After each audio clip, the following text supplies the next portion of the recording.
I think it's safe to say few people are on the fence about Lady Gaga. Some love her, some love her less, but it is hard to ignore her. Between those inescapable songs, the determination of a young Madonna, and a fearless, some might say reckless sense of style that's sort of a mix between Ziggy Stardust, Grace Jones, Klaus Nomi, and Freddie Mercury, well, the lady is hardly subtle.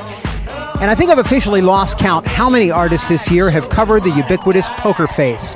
Weezer, the Arctic Monkeys, Faith No More, Justin Timberlake. The lady has definitely reached a level of, and I know she would appreciate me putting it this way, cultural penetration. While it might seem like she just dropped down from Planet Disco, in fact, Gaga grew up on New York's Upper West Side.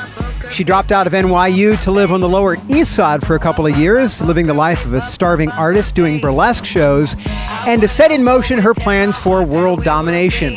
A plan that I'd have to say looks pretty well underway. In fact, she spent a few hours earlier today at a downtown New York photo studio doing a shoot with world-renowned photographer Mario Testino. And now it is Noisemakers on Noisevox turn to sit down for a chat with a woman who rarely edits herself. And we think that's a good thing. The one and only Lady Gaga.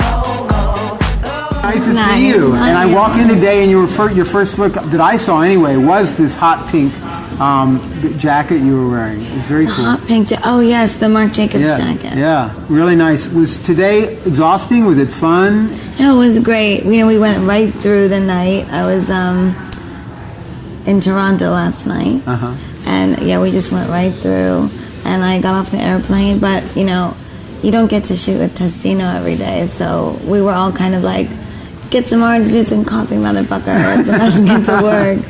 So was it fun? He's fun to work with? He's so amazing. We had a blast, and most importantly, you know, he really believes in me, and I believe in him. So like together, it just was like one of those really beautiful experiences, and Matt and Nicola were there with me, and for us it's kind of like, I asked Maddie today, I said 2 years ago when we met, if I said to you in 2 years we'll be shooting the cover of V, what would you have said? He was like, fuck off.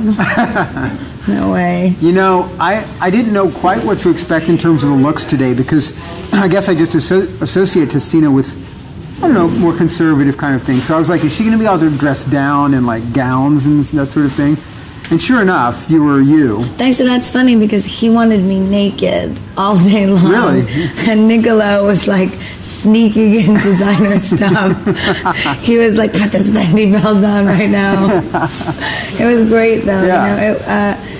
You know, he understands me, and he said, I want this to be about you. I don't want it to be about clothes, and you know, the three of us are clothes lovers, so we're like, make it about the clothes, we don't care about her.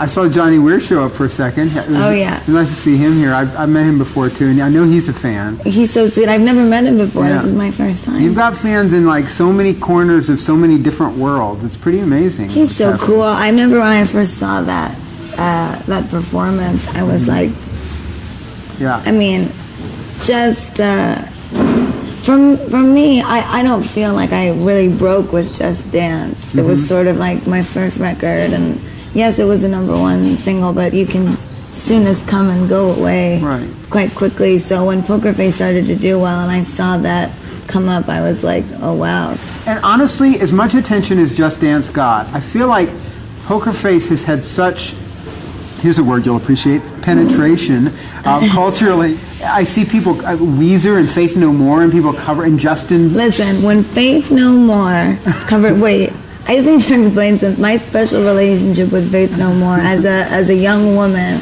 that was my epic, was my burlesque number at the bar that I used to work at. Wow. And I used to fog myself and dance to epic Faith No More, and I love Faith No More. Yeah. And when I found that out, I was like, shit. It's a song that obviously, you know, a lot of people who might not even be necessarily pop music fans all the time are getting into.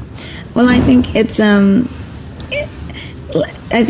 can see, like in the acoustic version of the song, it's a pop record because we made it a pop record, but it could be any kind of record. Absolutely.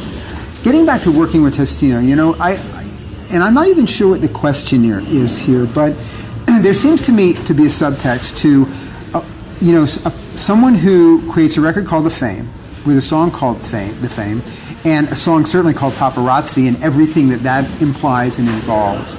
Working with a guy who has obviously shot just about every big name in the world, but maybe most memorably and most conspicuously Princess Diana. Now, people talk about Diana as being sort of emblematic of what happens when fame and all that goes with it sort of spirals out of control.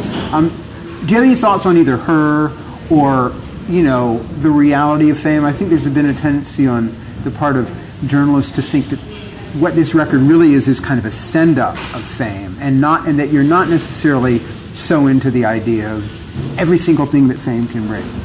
It's actually interesting. It's a bit complicated question. I speak that way as well, okay. So I think I understand what you're asking. It's interesting you bring up Diana because she was much of the inspiration behind the Paparazzi music video that we just did. When we first talked about the video, I said to Matt, I said, this song's not really about loving the cameras. This song is about something much more dangerous. It's about fame whoring and seduction, but it's also about social death. And Diana, in truth, is the most devastating and iconic martyr of fame. Mm-hmm. That woman died because of her fame, and the video, in its way, when I fall off the balcony, and you can't tell because it's like, did he push her off because was it him or was it the cameras, because the cameras were there, so you don't know if it's him or it's the cameras, and I plummet to my death, and as I'm bleeding, you have to watch the video over and over again. Or we believe it's your death. We believe it's my death, but then I come back. But if you listen, the cameras, as they're snapping, and we put knife sounds into the snapping of the cameras, you hear them say, beautiful, beautiful, I know the shot. So they're not helping me. No one's coming to my rescue. They're banking on my misfortune. And it's one of those... that was the most important message for me to tell, because it is a very strong misconception that the Fame, my album, is about how wonderful fame is. I wasn't famous when I wrote this record. I was eating shit in the industry and had nothing. So it's about the dream of wanting to make something of yourself, being passionate. My passion for music and for art and for fashion is so deep in my blood that I could cry just sitting here talking to you about it. And that music video and Princess Diana and Testino, everything that we do, we want it to be powerful, we want it to be soulful, and we want to tell a real story about pop culture and society.